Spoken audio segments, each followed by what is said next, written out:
Zdravo ljudi, dobrodošli u moj novi video. Danas ću vam pokazati šta sam novo dodao u moj Lego grad. Ovog puta su mali dodaci. Prvi novi dodatak je kod policijske stanice. Onda sam dodao ženu koja hoće da se dovde popne, gde je policajac koji se zove Đuk. A iza policijske stanice imamo jedan džip. Evo, malo vidite. Idemo na sledeći novi dodatak. A ovog puta je neka promjena zato što ovde je pre hodao jedan čika koji sad hoda ovde.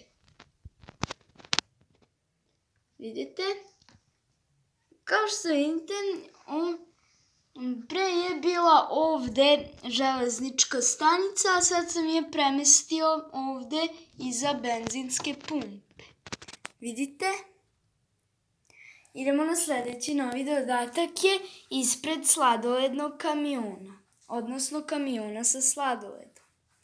Tu sam dodao još jednog čoveka koji hoda, prelazi ulicu, a sada glavni deo je kod ovog bankomata, jer je tu pre bio lopov koji je teo da dođe do ovde, da opljačka, a sad sam ga premestio ovde, kao sad je došao i jedan lopov mu se pridružio i ovaj policajac hoće da ga uhapsi. I jednog i drugog i ovaj takođe.